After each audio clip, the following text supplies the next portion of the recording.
ಸಚಿವ ಸಂಪುಟ ವಿಸ್ತರಣೆ ಸರ್ಕಸ್ ಮಧ್ಯೆ ಬೆಳಗಾವಿ ವಿಭಜನೆಯ ಸದ್ದು ಕೇಳಿ ಬರ್ತಾ ಇದ್ದು, ಚಿಕ್ಕೋಡಿ ವಿಭಜನೆಯ ಬಗ್ಗೆ ಕಾಂಗ್ರೆಸ್ ಶಾಸಕ ಗಣೇಶ್ ಹುಕ್ಕೇರಿ ಬೇಡಿಕೆ ಇಟ್ಟಿದ್ದಾರೆ. ಚಿಕ್ಕೋಡಿಯಲ್ಲಿ ನಡೆದಂತಹ ಸಭೆಯಲ್ಲಿ ಚಿಕ್ಕೋಡಿ ಜಿಲ್ಲೆಯ ಬಗ್ಗೆ ಮಾತನಾಡಿದಂತಹ ಅವರು, ಚಿಕ್ಕೋಡಿ ಜಿಲ್ಲೆಯು 2 ತಿಂಗಳಿನಲ್ಲಿ ಘೋಷಣೆಯಾಗಲಿ. ದೆಹಲಿಯಲ್ಲಿ ಈಗಾಗಲೇ ನೋಡಿದ್ದೇವೆ, ವಿದ್ಯಾರ್ಥಿಗಳಿಗೆ ಹೇಗೆಲ್ಲ ತೊಂದರೆ ಆಗಿದೆ ಅಂತ ಹೇಳಿ. ಚಿಕ್ಕೋಡಿ ಜಿಲ್ಲೆ ಘೋಷಣೆಯಾದರೆ ವಿದ್ಯಾರ್ಥಿಗಳಿಗೂ ಕೂಡ ಅನುಕೂಲ ಆಗಲಿದ್ದು, ಚಿಕ್ಕೋಡಿಗೆ ಹೊಸ ಮೆಡಿಕಲ್ ಕಾಲೇಜು ಹಾಗೂ ಇಂಜಿನಿಯರಿಂಗ್ ಕಾಲೇಜು ಕೂಡ ಬರುತ್ತೆ. ದೆಹಲಿಯಲ್ಲಿ ಮಲ್ಲಿಕಾರ್ಜುನ ಖರ್ಗೆ ಅವರನ್ನ ಭೇಟಿಯಾಗಿ ಈ ವಿಚಾರವಾಗಿ ಮನವಿಯನ್ನ ಮಾಡಿದ್ದು, 1 ವಾರದ ಹಿಂದೆ ಬೆಳಗಾವಿಗೆ ಬಂದಿದ್ದಂತಹ ಸಿಎಂ ಡಿಕೆ ಶಿವಕುಮಾರ್ ಅವರ ಜೊತೆಯಲ್ಲೂ ಕೂಡ ಜಿಲ್ಲೆ ಬಗ್ಗೆ ಚರ್ಚೆಯನ್ನ ಮಾಡಲಾಗಿದೆ. ಬೆಳಗಾವಿ ಜಿಲ್ಲೆಯ ಉಸ್ತುವಾರಿ ಸಚಿವರಾದಂತಹ ಸತೀಶ್ ಜಾರಕಿಹೊಳಿ ಜೊತೆಗೂ ಕೂಡ ಚಿಕ್ಕೋಡಿ ಜಿಲ್ಲೆಯ ಬಗ್ಗೆ ಚರ್ಚೆ ಮಾಡಿದ್ದೇವೆ ಅಂತ ಹೇಳಿ ತಿಳಿಸಿದರು. ವಿಶ್ವಾಸ ಇಟ್ಟಿದ್ರು. ನಮ್ಮ ತಂದೆ ತಾಯಿ ಆಶೀರ್ವಾದದಿಂದ ಇವತ್ತು ಪ್ರಕಾಶ್ ಅಣ್ಣ ರಾಜಕೀಯದಾಗಿ ಇವತ್ತ ಶಾಸಕರಾಗಿ, ಲೋಕಸಭಾ ಸದಸ್ಯರಾಗಿ, ಈಗ MLC ಆಗಿ, ದಿಲ್ಲಿ ಪ್ರತಿನಿಧಿಯಾಗಿ ಈ ಭಾಗದಾಗ ಒಂದು ಒಳ್ಳೆ ಸೇವೆ ಮಾಡ್ಕೊಂಡು ಬಂದಿದ್ದರು. ನಂದು ಬರೋ ದಿನಮಾನದಲ್ಲಿ 2 ಗುರಿ ಐತಿ.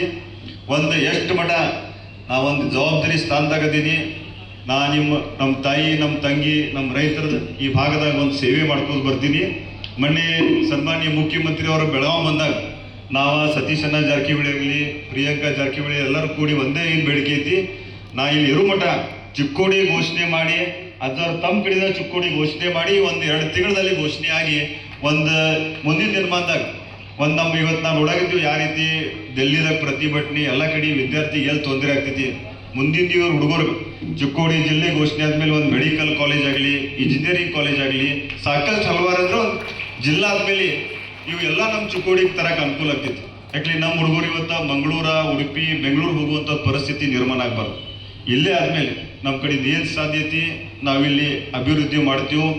ಪ್ರಭಾಕರ್ ಕೋರೆ ಅವರು ಹೇಳಿದ್ರು ನಾವು ಏನೇನು ಅಭಿವೃದ್ಧಿ ಮಾಡಿದೆವು. ಈದ್ ಬಿಟ್ಟು ಬರುವ 6 ತಿಂಗಳಲ್ಲಿ ವಿಶೇಷ ಚಿಕ್ಕೋಡಿ ಈಗಾಗಲೇ ಬಜೆಟು ಸ್ಯಾಂಕ್ಷನ್ ಆಗೈತಿ. ನನ್ನ ಪ್ರಕಾರ 50 ಲಕ್ಷ ರೂಪಾಯಿದಾಗ ಬೋರ್ವೆಲ್ ಸುಮಾರು 18 ಬೋರ್ವೆಲ್ ಇಲ್ಲಿ ಡ್ರಿಲ್ ಮಾಡಿಸಿದೆವು. ಕುಡಿ ನೀರು ಎಲ್ಲೆಲ್ಲಿ ಬಾವಿಗಳು ಎಲ್ಲಿ ಸುಧಾರಣೆ ಮಾಡಬೇಕಾಗಿತ್ತು, ಬಾವಿಗಳು ಸುಧಾರಣೆ ಮಾಡಿದೆವು. ಇನ್ನು 20 ಕೋಟಿ ರೂಪಾಯಿ ವರ್ಕ್ ಟೆಂಡರ್ ಆಗಿ ಇನ್ನೂ ಕೆಲಸ ಆಗಬೇಕಾಗೈತಿ. ಸುಂದರ ಚಿಕ್ಕೋಡಿ ಯಾಕಂದ್ರೆ ಇಲ್ಲಿ MP ಅವರ ನಾವು ಕೂಡಿ ಮುಂದಿನ ದಿನಮಾನದಾಗ ಈಗ ಹೇಳಿದ್ರು ಕೋರ್ಟ್ ನಿರ್ಮಾಣ ಆಗಲಿ, ನಮ್ಮ ಸರ್ಕ್ಯೂಟ್ ಹೌಸ್ ಆಗಲಿ, ಟ್ರೀ ಪಾರ್ಕಿಂಗ್ ಮತ್ತು 2 ಕೋಟಿ ರೂಪಾಯಿ ಸ್ಯಾಂಕ್ಷನ್ ಮಾಡಿದೆವು.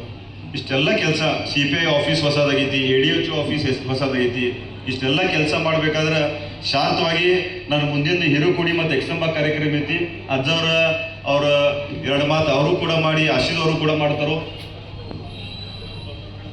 ಆಶೀದವರು ಮಾಡಿ ಈ ಕಾರ್ಯಕ್ರಮ ತಾವು ಎಲ್ಲರೂ ಬಂದಿದ್ದೀರಿ. ತಮ್ಗೆಲ್ಲರಿಗೂ ನಮ್ಮ ಕುಟುಂಬ ಆಗಲಿ, ವೈಯಕ್ತಿಕ ಈ ಸಂದರ್ಭದಲ್ಲಿ ತಮ್ಗೆಲ್ಲರಿಗೂ ಅಭಿನಂದನೆ ಹೇಳ್ತೀನಿ. ನ್ಯೂಸ್ ಅಲರ್ಟ್ ನಿಮ್ಮಿಂದ ನಿಮಗಾಗಿ.